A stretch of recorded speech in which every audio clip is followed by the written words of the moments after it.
오늘은 베드로 전서 5장 5절에서 11절을 갖고 마귀를 대적하십시오 라는 제목의 말씀을 나누겠습니다. 오늘 본문도 동일하게 우리에게 주는 커다란 메시지의 포인트는 시대 속에 믿음을 따라 사는 성도들이 받는 고난 가운데 용기를 잃지 마십시오. 힘을 내십시오. 이 모든 것은 끝납니다 라는 믿음의 승리를 우리에게 외쳐주고 있습니다. 젤린스키라는 분이 쓴 모르고 사는 즐거움에 대한 책의 내용을 보면 오늘 특별히 세상을 살아가는 데 있어서 특별히 오늘 그리스도인들에게 염려하지 말라고 하시는 부분과 연관돼 이 시대를 살아가는 사람들의 마음속에 찾아와 있는 염려의 그 내용들에 대한 정리한 부분이 있습니다.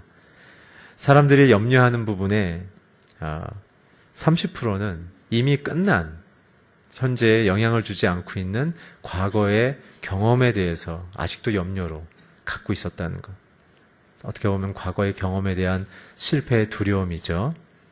두 번째는 자신의 염려의 40%는 아직 일어나지 않을, 어떻게 될지도 모르는, 그리고 아직 실제화되지 않은 나의 상상의 염려를 통해서 마음이 힘들어하고 있다는 것이죠. 그리고 나머지 부분 중에 22%는 별거 문제가 아닌데 그냥 내가 너무 주목하고 몰입돼서 염려하게 되는 사소한 일들이랍니다. 결국은 거의 한 90% 가까이 되는 이 퍼센테이지는 결국 우리의 마음속에 실체가 없는 염려를 현대인들이 하고 있다는 사실을 이 저자를 통해서 이야기하고 있죠. 그래서 지난주 설교를 통해 우리가 이 부분을 살짝 적용해 본다면 정말 이렇게 염려가 실체가 없는 염려로 마치 염려의 바닷속에 살아가고 있는 현대인들의 마음속에 또 이 시대를 걸어가고 있는 그리스도인들의 마음속에 이러한 시대가 주는 또 내면으로부터 나오는 이 염려에 대해서 어떻게 이길 수 있을 것인가. 지난주의 본문을 통해 말씀을 해주신 그 내용처럼 우리는 겸손의 마음을 잃어버리지 말아야 된다는 것이죠. 겸손은 우리에게 있어서 염려를 막아주는 굉장히 중요한 태도입니다. 지난주에 염려에 대해서 제가 3가지로 정의해드렸습니다. 첫 번째는 하나님은 창조주시고 나는 피조물이라는 사실. 그렇기 때문에 내 인생의 모든 선한 목적이 하나님께로부터 나온다는 것이죠. 사람들의 대부분의 염려는 내가 무엇을 해야 될까에 대한 스스로에 대한 책임감 때문에 굉장히 어려움이 있습니다. 두 번째는 예수님의 고난과 사랑으로 나 자신이 살아났다는 고백. 이건 자기의 부족함, 자기의 실수, 자기가 실수할 수 있는 가능성까지도 용납할 수 있는, 스스로 용납하며 하나님이 나를 용서했기 때문에 나도 나를 용서할 수 있는 그러한 자신에 대한 너그러움까지도 포함하고 있다는 사실입니다. 염려의 대부분은요, 자기가 자기를 용서하지 못하는 데 굉장히 있습니다. 그리고 자기 자신에 대한 높은 기준, 내가 이렇게 열심히 살았는데 어떻게 내 삶의 환경에 이런 사건들이 일어날 수 있지? 이런 고민들이 생길 수도 있지? 라는 것까지의 그런 어떤 완벽주의적인 철저함까지도 포함하고 있는 것이죠. 스스로에 대해서 주께서 나를 용서하듯 우리도 자신에 대해서 너그러운 마음을 가지시기 바랍니다. 세 번째는 뭐냐면 이제는 내 뜻이 아닌 예수님의 모범을 따라 살아야겠다라는 삶의 이 방향과 이 아름다움의 기준을 이제는 내가 판단하는 것이 아니라 하나님이 보여주신, 아들이 보여주신 그 삶의 내용을 따라 살겠다는 믿음의 결단이 진정한 겸손이라는 것이죠. 이 겸손은 그래서 지난주의 설교의 내용을 통해 말씀드리면 2가지의 자기 고백으로 나오는데 그렇기 때문에 내가 경험하는 이 염려 속의 고난들은 오히려 그리스도의 증인으로 내 자신이 확고히 성장하는 삶의 환경이다라는 믿음의 고백으로 나아간다고 말씀드렸고, 두 번째는 나는 영광의 미래를 참여할 자다라는 것에 대한 그 기대 속에 살아가라는 얘기죠. 오늘 그것과 연결되어져서 오늘은 좀 더 분명하게 우리에게 적극적인 이 염려에 대한 태도들을 얘기해 주는데요. 오늘 저는 2가지의 압축된 내용으로 2가지의 영역으로 얘기해 드릴 겁니다. 이 염려를 극복하며 염려를 승리할 수 있는 성도들의 내면의 세계와 두 번째는 외면의 외적 요인에 대한 부분을 두 가지의 관점으로 보겠습니다. 먼저 7절을 같이 읽겠습니다. 7절 시작. 여러분은 모든 근심을 주께 맡기십시오. 돌보십니다. 첫 번째 7절을 통해서 우리가 정리할 수 있는 건 뭐냐면 승리하는 성도들의 내적인 태도가 무엇인가 라는 것입니다. 승리하는 성도들이 내면으로 가져야 될 태도는 첫 번째는 염려하지 말라는 것이고 두 번째는 주님이 나를 돌보고 있다는 사실을 믿으라는 얘기입니다. 염려를 그래서 저는 정의를 이렇게 내리고 싶습니다. 우리가 그리스도의 십자가의 부활도 믿고 죄사함도 믿으며 승리도 믿지만 저와 여러분은 염려에 노출되어 있죠. 염려가 우리로부터 자유롭지 못한 인생의 순간도 저희들에게 찾아오죠. 그것은 죄는 아닙니다. 그걸로 인한 죄책감을 갖지 마십시오. 그러나 이 염려에 대한 정의를 통해서 우리가 이 염려를 피해야 된다는 사실은 놓치지 마십시오. 저는 염려에 대한 정의를 이렇게 내리고 싶습니다. 하나님이 나를 돌보고 계시지 않는다라는 자기 결정이 염려입니다. 우리는 지난주 겸손을 통해서 하나님은 나의 창조주시고 나를 죄로부터 건지신 구원자시며 자신의 삶의 모범을 쫓아 영광스러운 자녀로 부르시는 그러한 영원한 아버지란 사실을 우리는 깨달았다면 그렇다면 오늘 그분이 나에 대한 삶에 책임지는 열심이 자기 아들의 죽음의 사건이었다는 사실을 우리는 발견하게 되어집니다. 누군가 나를 돌보는 데 있어서 자신의 목숨을 걸고 돌본다면 그것만큼 진실한 것은 없습니다. 그러나 염려는 무엇이냐면 그 마음을 놓쳤을 때입니다. 삶의 메시지, 사건의 압력, 혹은 내 과거에 현재에 당하고 있는 문제와 비슷한 실패의 경험들이 염려의 씨앗이 되어집니다. 그 때문에 우리 그리스도인들의 마음속에 찾아드는 염려의 그 단초는 상황의 힘이 하나님보다 더 강하다라는 생각 속에 이런 상황 속에서는 하나님이 나를 돌보지 않을 거라는 자기 정리와 자기의 어떻게 보면은 회의적인 태도가 우리의 염려의 기폭제라는 사실을 기억하십시오. 그 생각이 내 마음의 실제화가 되는 그 기폭제는 하나님은 나를 돌보지 않는다라는 생각입니다. 이 부분에 있어서 예수님이 여러 번 염려에 대한 이야기를 하셨는데 그 중에 몇 가지만 좀 보겠습니다. 마태복음 6장 25절부터 24절 좀 긴데요. 그래도 중요한 본문이기 때문에 천천히 읽겠습니다. 시작. 그러므로 내가 너희에게 말한다. 자기 생명을 위해 무엇을 먹을까, 무엇을 마실까 걱정하지 말고 자기 몸을 위해 무엇을 입을까 걱정하지 말라. 생명이 음식보다 소중하고 몸이 옷보다 소중하지 않느냐? 공중에 나는 저 새들을 보라. 씨를 뿌리지도 거두지도 창고에 쌓아두지도 않지만 하늘에 계신 너희 아버지께서 먹이신다. 너희는 새들보다 얼마나 더 귀하냐? 너희 중 누가 걱정한다고 해서 자기 목숨을 조금이라도 더 연장할 수 있겠느냐? 어째서 너희는 들에 핀 저 백합꽃이 어떻게 자라는지 보라. 일하거나 옷감을 짜지도 않는다. 그러나 내가 너희에게 말한다. 그 모든 영화를 누렸던 솔로몬도 이 꽃 하나만큼 차려입지는 못했다. 오늘 있다가도 내일이면 불 속에 던져질 들풀도 하나님께서 그렇게 입히시는데 하물며 너희는 얼마나 더 잘 입히시겠느냐. 믿음이 적은 사람들아. 그러므로 무엇을 먹을까, 무엇을 마실까, 무엇을 입을까 걱정하지 말라. 분이 잠시 고치고 굳건히 세우시고 강하게 하시고 견고하게 하실 이 모든 것은 이방 사람이나 추구하는 것이다. 하늘에 계신 너희 아버지께서는 너희에게 이런 것이 필요하다는 것을 아신다. 오직 너희는 먼저 그의 나라와 그의 의를 구하라. 그러면 이 모든 것도 너희에게 더해 주실 것이다. 그러므로 내일 일을 걱정하지 말라. 내일 일은 내일이 한낮의 괴로움은 그날에 겪는 것으로 충분하다. 아멘. 우리의 염려의 내면을 흔드는 삶의 환경들은 의식주에 대한 부분이라는 것이죠. 이건 주님의 말씀이십니다. 그 때문에 너희가 의식주에 대한 영역을 통해 그것을 너희들이 책임지는 것이 아니다 라고 오늘 주님 말씀하시는 겁니다. 오늘 얘기하셨죠. 내가 그걸 다 안다.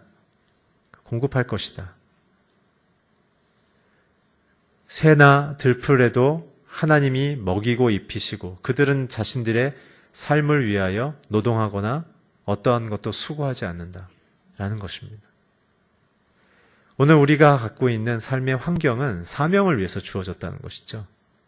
여러분들의 직장과 가정은 하나님의 하나님됨을 드러내는 그 삶의 내용을 가지라고 주신 것이며 그 삶의 노동을 통해서 하나님이 세상을 어떻게 바꾸기를 원하시는지에 대하여 참여하라는 메시지입니다.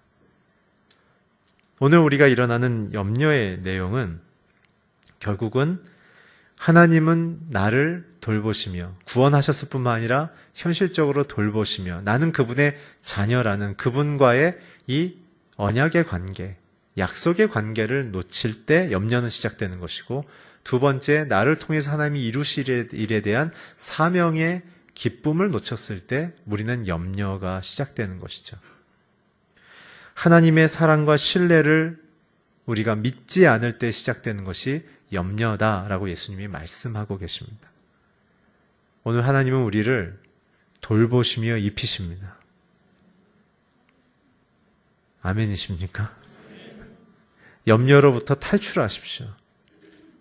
자신이 갖고 있는 삶의 목표와 자신이 이루고자 하는 그 목표에 대하여 내가 설정했다면 그것은 여러분들에게 굉장한 수고를 요청하실 것입니다. 그러나 여러분들이 사명을 위하여 자신의 주신 재능과 그 모든 일들을 통하여 사람들에게 나누는, 사랑을 전하는 사명을 따라 산다면 그 사람은 성령의 바람에 의하여 미끄러지듯 달리는 요트와 같은 인생을 살게 될 것입니다.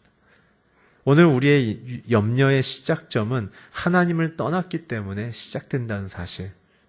그분과의 관계가 끊어진 상태에서 내 삶을 해석했기 때문에 시작된다는 사실을 잊지 마십시오.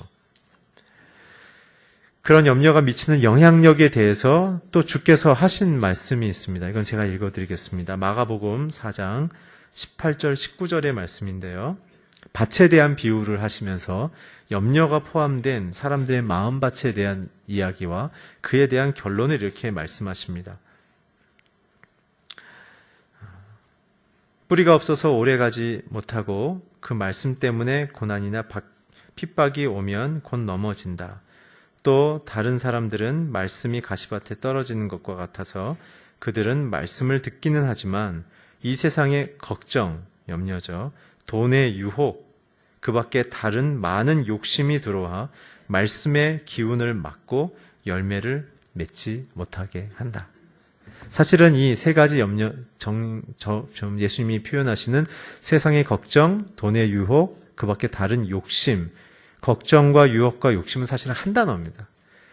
염려가 들어왔기 때문에 돈에 대한 유혹이 생겼고 그 유혹 때문에 욕심이 생겼다라는 하나의 이 구를 갖고 있는 것이고 이것은 염려라는 씨앗을 통해 발생한 우리의 내면의 상태인 것이죠. 그런 사람들의 성도들의 심적인 열매는 상황은 어떻게 되냐면 말씀은 듣고 공부는 하는데 마음속에 말씀이 나를 주장하는 기운이 미쳐지지가 않는 거예요. 그리고 열매도 나타나지 않아요. 예수님을 믿지만 그 예수님과의 그 아름다운 삶의 기쁨, 그 아름다움을 맛보지 못하는 거예요. 그냥 형식적인 신앙으로 빠져서 아무것도 느끼거나 아무거의 기쁨을 누릴 수 없는 마음의 상태로 그냥 이해하는 신앙 정도로만 가고 있다는 것이죠. 이러한 마음의 상태는 결국은 무엇이냐면 염려에 지배받는 마음의 상태로 끊임없이 번민하는 신앙이 되어집니다. 주님은 이해하고 있지만 믿지 않는 상태인 것이죠. 이 부분에 있어서 빌립보서 4장 6절에서 7절에 대하여 우리에게 대한 내적인 승리의 태도를 가르쳐주고 있습니다. 함께 읽겠습니다. 아무것도 염려하지 말고 오직 모든 일에 기도와 간구로 여러분이 구할 것을 하나님께 감사함으로 아뢰십시오. 그리하면 모든 생각을 뛰어넘는 하나님의 평강이 그리스도 예수 안에서 여러분의 생각을 지켜주실 것입니다. 아멘. 염려하지 않고 우리가 해야 될 건 뭐예요? 기도와 간구를 감사함으로 아뢰라는 것이죠. 염려를 치료할 수 있고 염려를 다룰 수 있는 우리의 영적인 실제의 근육에 대해 해당되는 우리의 태도가 있다면 그것은 기도이며 감사의 마음이란 것입니다. 두 개는 뿌리가 같습니다. 하나님이 내 인생의 결정권자라는 그 태도가 기도를 하게 하는 것이며 아직 이루어지지 않은 일의 미래의 사건에 대해서 주님이 선하시게 이루실 것에 대하여 기쁘게 기다리는 마음, 그것이 성경적인 감사입니다. Grateful heart, 감사의 마음. 현재 일어난 일에 대해서 감사하는 것은 그거는 당연한 일이죠. 그거는 상식입니다. 그렇지 않는다면 우리의 인격과 태도에 문제가 있는 것이죠. 그렇기 때문에 성경에서 말하는 것은 과거, 현재뿐만 아니라 미래에 이루실 하나님을 믿느냐라는 의미에서 감사하라고 얘기하고 있는 것입니다. 사랑하는 성도 여러분, 우리의 마음은 과거와 현재와 미래를 동시적으로 사는 것이 그리스도인들입니다.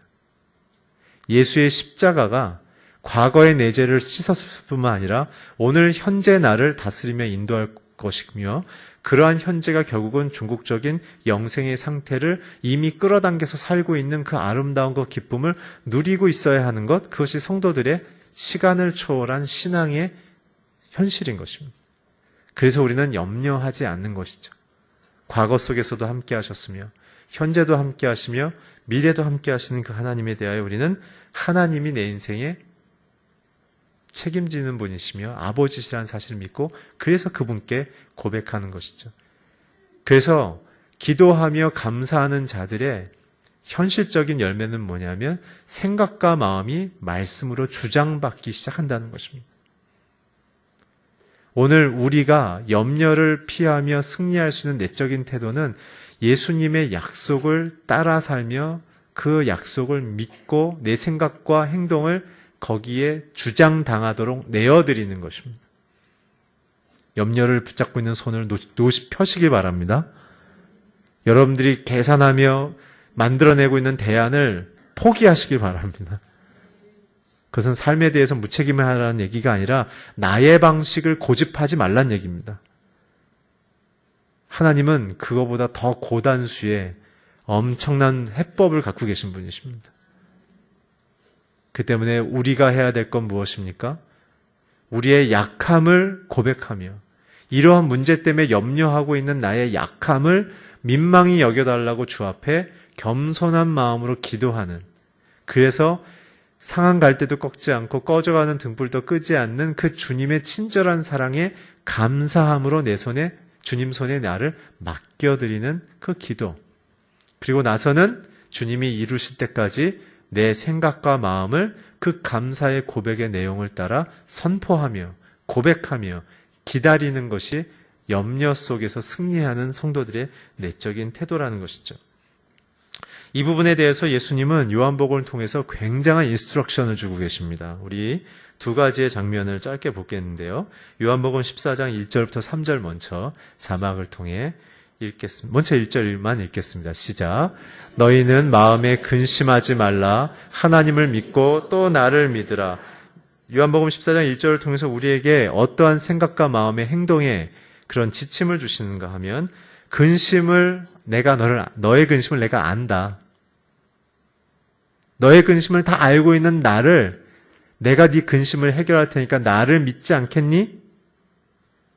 근심의 해결의 주체가 내가 아니라 그리스도인 것을 고백하십시오. 그리고 그분의 지혜를 들으십시오. 그 염려 속에 생긴 내 안에 변화해야 될 내 성품, 내 내적인 잘못된 태도들을 주님의 사랑 앞에서 돌봄을 받으십시오. 그래서 그 잘못된 마음들을 주 앞에서 회복하셔야 됩니다. 저와 여러분이 회복해야 되는 것입니다. 2절을 같이 읽겠습니다. 시작. 내 아버지의 집에는 있을 곳이 많다. 나는 너희의 3절까지 읽겠습니다. 내가 가서 너희가 있을 곳을 마련하면 다시 와서 너희를 내게로 데려갈 것이다. 그러면 너희도 내가 있는 곳에 2절에서 주시는 말씀은 뭐냐면 근심을 이기는 방식은 하나님의 나라에 대한 소망이다라는 것이죠. 이것은 비현실적이거나 현실 도피를 하는 얘기가 아닙니다. 우리가 염려하는 그 근심의 핵심은 대부분 나의 자존심에 대한 문제와 연결되어져 있습니다. 내가 이만큼은 벌어야 되는데, 내가 이만큼은 자리에 올라갔어야 되는데, 내가 이만큼은 영향력을 주고 있어야 하는데라는 어떤 자기의 설계에 따른 부분이 자기의 염려를 굉장히 증폭시키고 있는 것이죠. 그러나 베드로 전설을 통해서 사도 베드로께서 우리가 계속 얘기하고 있는 건 무엇입니까? 우리의 인생의 승부수와 보상은 하나님의 나라에 있다. 그렇기 때문에 우리는 이미 하나님의 나라에서 썩을 것이 없는 것으로 보상받을 하나님의 자녀의 그 만족함을 이 현실에서 이미 누리고 있어라. 그래서 여기에서 상실감이 일어나든 여기에서 고난과 핍박이 있든 기뻐해라. 믿음이 온전할수록 세상은 더 압박하는 것이 맞는 거다라는 삶의 방정식을 우리에게 얘기하고 계시는 거죠.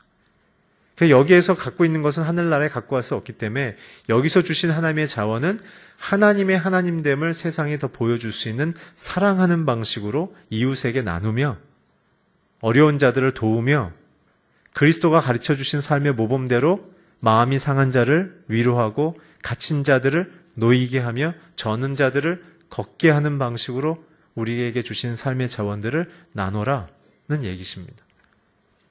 그럼 내가 너희를 돌볼 것이다. 3절의 메시지는 무엇이죠? 3절은 내가 너희들을 다시 데리러 오겠다. 재림의 예수를 믿으란 거죠. 뿐만 아니라 예수께서 부활하셨을 때 우리에게 주셨던 주님의 영, 성령과 연결된 삶을 살라는 것입니다. 주님과 연결되기, 성령과 연결되기. 우리가 그래서 말씀 가운데 우리에게 하나님의 자녀답게 살아야 되는 삶의 방식과 맺어야 될 열매를 우리가 묵상하기 이전에 내가 어디에 머물고 있는지를 생각하라는 것입니다. 다시 오실 예수를 맞이할 신부답게 나는 내 마음과 생각이 성령 안에 머물고 있는가? 슬기롭게 남편이 올 때를 기다리면서 계속 기름집에 가서 기름을 사와서 등불이 꺼지지 않도록 기름을 계속 공급했던 것처럼 저와 여러분의 삶이 고난과 염려를 쏟아붓고 있는 세상에 사는 동안 그것에 마음 팔리지 않고 이것을 뚫고 나를 돌보고 계시는 주님, 나와 함께 하신 성령님과 계속적으로 연결되어져서 그분이 공급하시는 사랑, 그 아름다움, 그 기쁨을 누리고 있는지를 점검하라는 얘기입니다. 오늘 3가지, 근심을 아는 나를 믿겠느냐? 2번째, 너희는 하늘나라의 소망을 갖고서 이 땅을 사는 자들이다. 3번째, 너희는 나에게 연결되어져서 내 안에 있는 그 풍성한 리소스를 지금 누리고 있느냐? 라는 것이죠. 그러나 대부분의 저와 여러분의 신앙의 관심사는 주님의 힘을 통해서 내가 오늘 필요한 것을 어떻게 메꿔볼 것인가에 대한 굉장히 현실적인 무엇을 먹을까 입을까 무엇을 행할까에 대한 부분에 주님이 그것으로부터 물러나라는 부분에 우리의 마음은 굉장히 쏠리고자 하는 유혹을 받고 있다는 것이죠. 그래서 저와 여러분이 이 염려가 끊어지지 않는 것입니다. 멀리하라는 내용을 멀리하지 않고 있기 때문에. 또 한 가지 부분이 있습니다. 요한복음 10장 1절에서 5절 있는데요. 우리 함께 1절 먼저 함께 읽겠습니다. 시작. 내가 진실로 진실로 너희에게 말한다. 양의 우리에 들어가되 문으로 들어가지 않고 다른 길로 넘어 들어가는 사람들은 도둑이며 강도다. 아까 말씀드렸던 그 세 번째 주님과 연결하기의 부분에 있어서 해당되는 본문입니다. 첫 번째는 우리가 어디에 머물고 있는가, 예수님 안에 머물고 있는지를 잘 보라는 것입니다. 그 당시에는 공동 목양을 했습니다. 마을이. 그래서 해가 지면 마을에 있는 양들을 한 우리에 다 집어넣었죠. 그래서 제가 가서 그 우리들을 살펴보니까 우리의 펜스는 사람 어깨 정도 높이의 펜스입니다. 그리고 재밌는 것은 양들을 다 집어넣으면 양들이 몸을 붙일 정도로 이렇게 좁은 우리를 만들어 놨어요. 그러면서 거기에다가 놔두는 것입니다. 그래서 목자는 마을에 있는 목동들이 불침번의 순번을 정해서 매일 밤마다 한 사람씩 밤이 새도록 그 양들을 돌보는 방식으로 목양을 합니다. 그래서 마을이 공인한 순번의 목동은 문 앞에 서서 정정당당하게 서 있지만 그 양을 훔치려는 사람들은 뒤에 펜스 어딘가 낮은 포복으로 기어와서 목동이 잠들기를 기다렸다가 양들을 이렇게 꺼내간다는 것이죠. 근데 재밌는 얘기는 양이 울지 않는다는 거예요. 누구세요? 이렇게 보면서 그냥 울지 않는다는 거예요. 그래서 1절을 통해 우리에게 주시는 말씀은 뭐냐면 이 땅에서 주님과 연결되어 사는 염려를 피하는 삶의 첫 번째는 뭐냐면 내게 다가오는 사람, 선택의 상황, 그 시작점이 예수님인지 아니면 예수님 외에 다른 요소인지를 잘 분별해라, 그 뜻입니다. 우리는 많은 일을 하거나 많은 것을 결정하는 것이 능력이라고 잘못된 리더십의 기준을 사회로부터 배웠죠. 진짜 리더십은 많은 양을 처리하는 것이 아닙니다. 진짜 리더십은 잘 분별할 수 있는 게 리더십입니다. 그렇기 때문에 저와 여러분도 자신의 스케줄을 심플하게 바꿔야 합니다. 무엇이 옳은 것인지, 옳은 것만 할 수 있는 인생으로 바꿔가는 것이 그게 성숙입니다. 그래서 정말 소중한 일을 여러분들이 주님 앞에서 오는 일만 선택하십시오. 사실은 그것은 성경에서 분명하게 얘기하고 있습니다. 그것은 고아와 과부와 객을 돌보는 방식의 삶을 요청받을 땐 그건 주님을 위한 일들인 것이죠.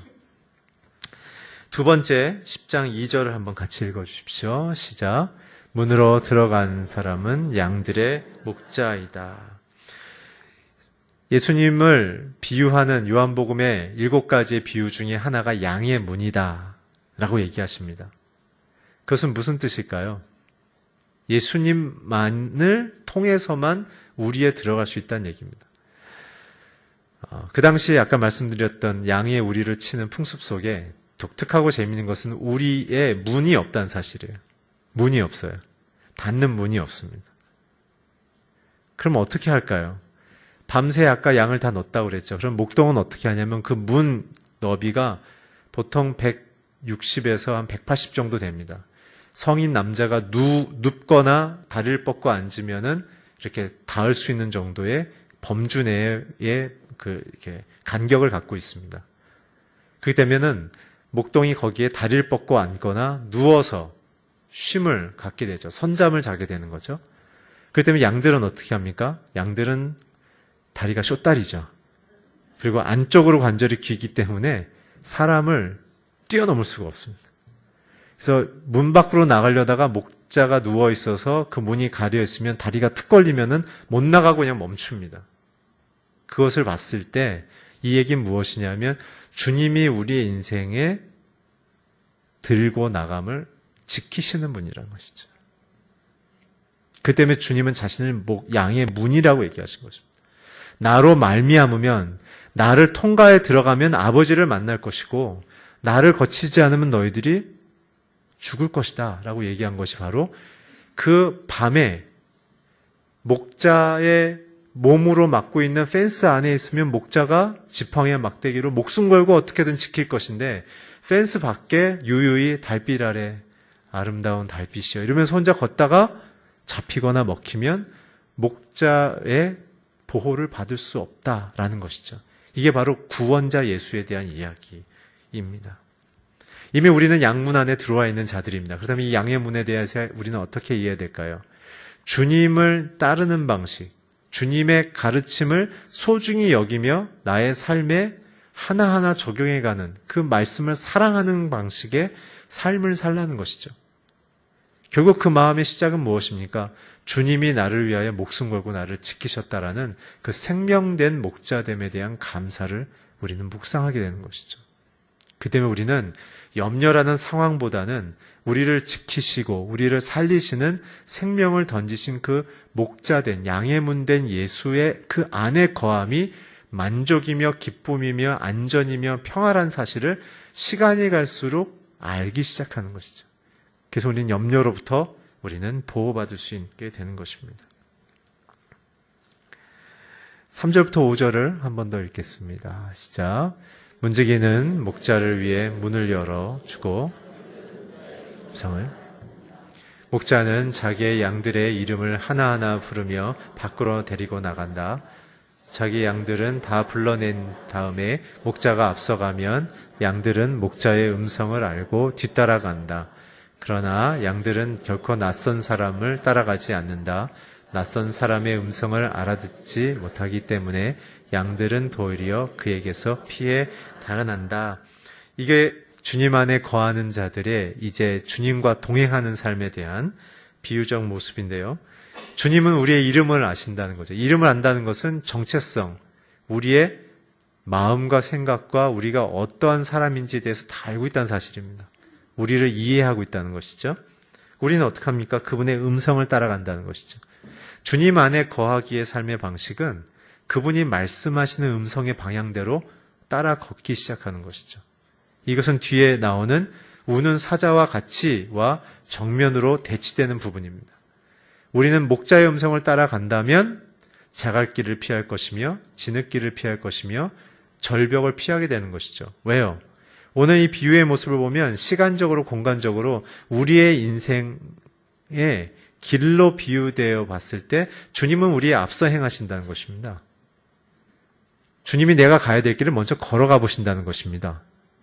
그 때문에 주님의 가시는 그 발을 딛고 간다면 그 길은 안전한 것이죠. 우리의 인생의 염려는 그 목자보다 앞질러 가려고 했을 때 우리는 문제가 생기기 시작하는 것입니다. 오늘 우리의 염려의 그 뿌리가 어디서부터 온지 잘 생각해 보십시오. 마지막으로 8절 9절을 좀 읽겠습니다. 8절, 오늘 본문 8절 9절 시작. 정신을 차리고 깨어 계십시오. 여러분의 원수 마귀는 우는 사자처럼 두루다니며 삼킬 사람을 찾습니다. 믿음 안에서 굳게 서서 마귀를 대적하십시오. 여러분은 알다시피 여러분의 형제들도 세상에서 같은 고난을 겪고 있습니다. 8절 9절은 승리한 성도들의 외적인 태도입니다. 오늘 9절에 보면 그 당시 시대적 상황이 나오죠. 지난주에 설명드린 것처럼 네로 황제의 방화 사건으로 인해서 지금 무차별한 체포와 사형이 이루어지고 있는 과정이었습니다. 우리처럼 심적 고통에 대한 문제가 아니라 실제적인 물리적 고통, 생명을 걸고 당하는 위협에 대한 요소가 오히려 더 주됐던 시대적 환경을 잘 생각하면서 읽으시기 바랍니다.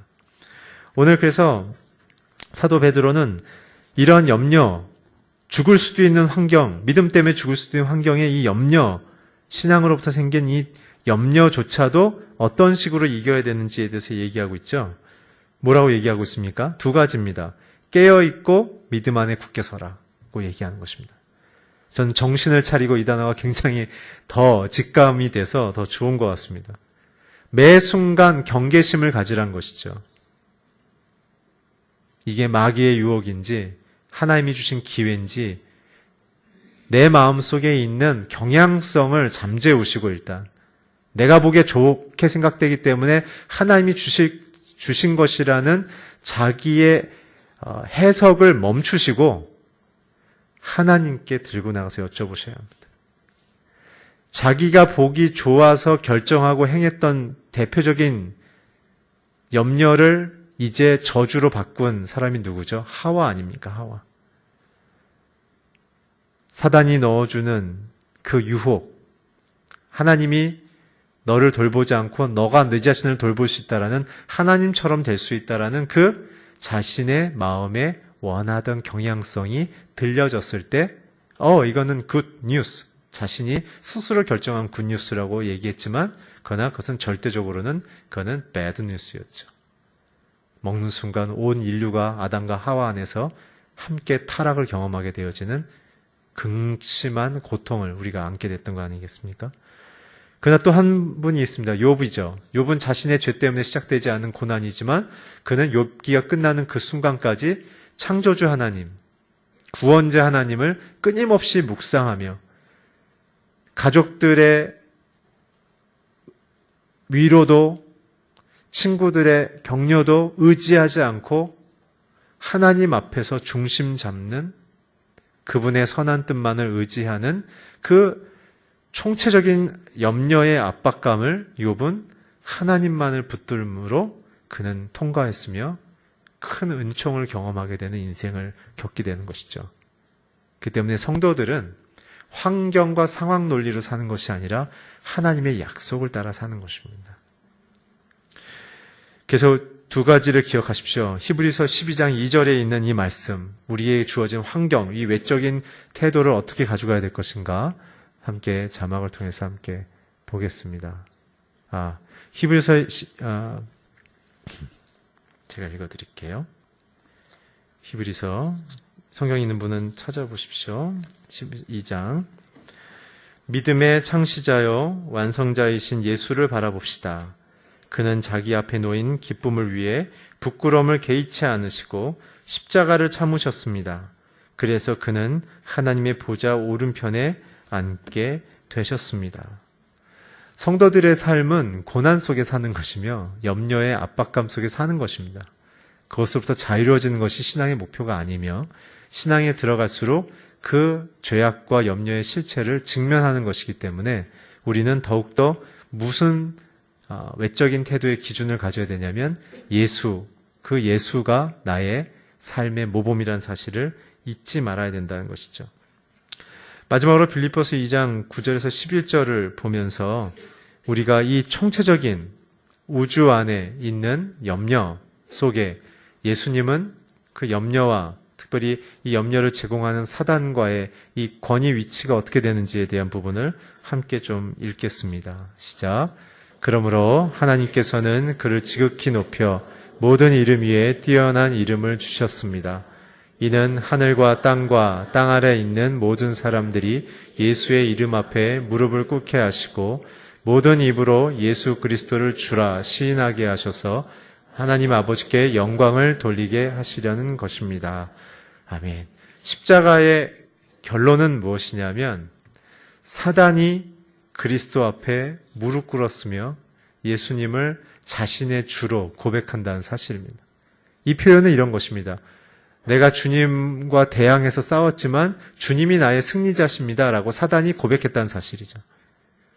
그 때문에 이 염려의 기회를 틈타 우리를 공격하려는 사단에 대하여 혹은 그 상황들을 조장하는 이 모든 환경에 대하여 우리는 어떤 태도를 가져야 되냐면 주님의 통치의 선하심이 무엇인지를 끊임없이 묵상하셔야 됩니다.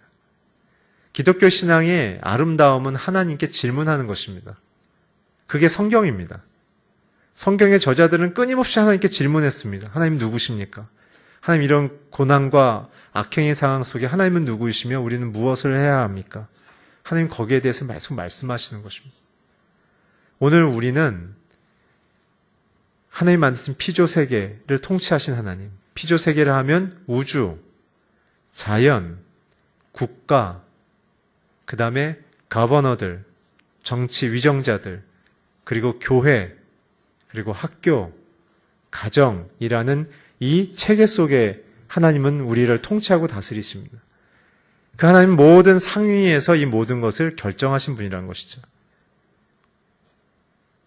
우리는 그런 권위체계 아래서 사는 사람들입니다. 그러기에 우리의 염려는 주님께 맡겨야 되는 것입니다. 주님의 결정이 있다면 모든 문은 열리게 됩니다. 주님의 결정이 없다면 문은 닫히게 되는 것이죠. 그때 우리는 염려하는 것이 아니라 내게 향하신 하나님의 선한 뜻이 무엇인지를 찾아야 하는 것입니다. 마지막으로 이 선한 뜻을 찾지 않는 자들에 대하여 마귀는 어떻게 대하는가? 우는 사자처럼 우리를 삼키려고 다닌다는 것입니다. 동물학자들에게 물었습니다. 사자는 언제 웁니까? 두 시즌에만 웁니다. 첫 번째, 권력에서 물려났을 때. 두 번째, 사냥 능력을 잃어버렸을 때.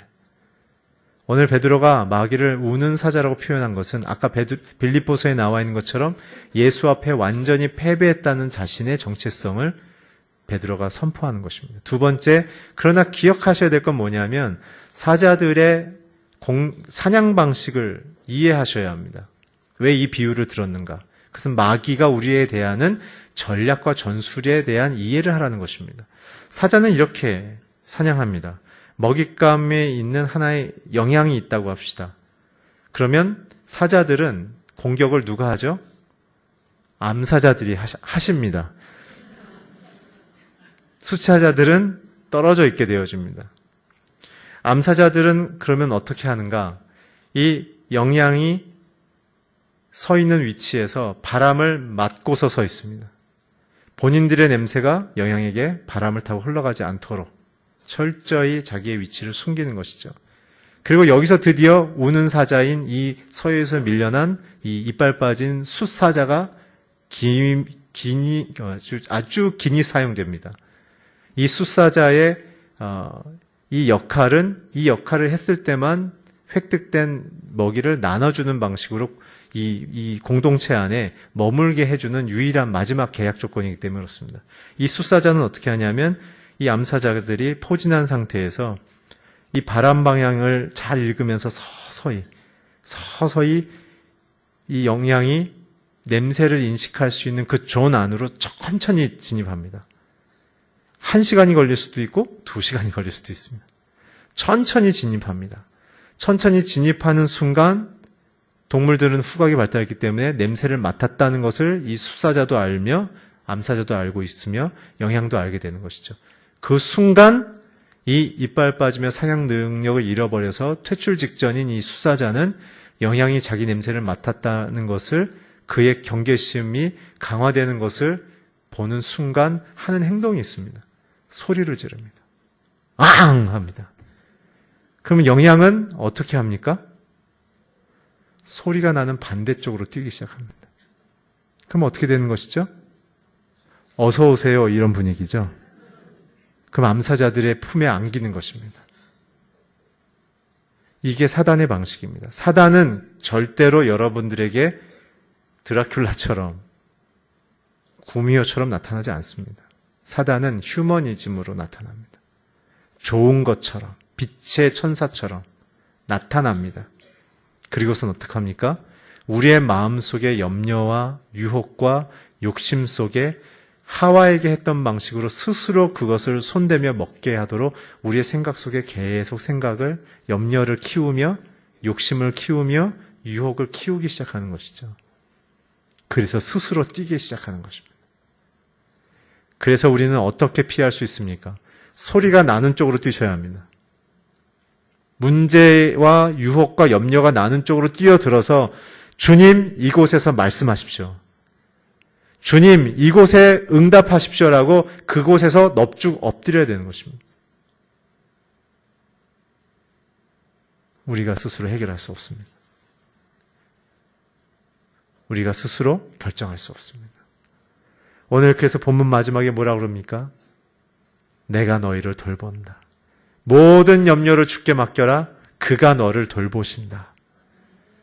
오늘 주님을 향해 이 모든 우리를 다스리신 하나님의 돌보심 속에 여러분들이 그분과 연결되어지며 그분과 하나 되어지며 그분으로 더 깊은 아름다움을 맛보시기를 주의 이름으로 축복합니다. 기도하겠습니다. 하나님, 우리를 돌봐주심을 감사합니다. 내적인 유혹과 염려, 또한 외적인 유혹과 염려 속에서도 오늘 주님과 하나 되어져서 믿음 안에 굳건히 서서 하나님을 향하여 나아가게 하여 주시옵소서. 예수 그리스도의 이름으로 기도했습니다. 아멘.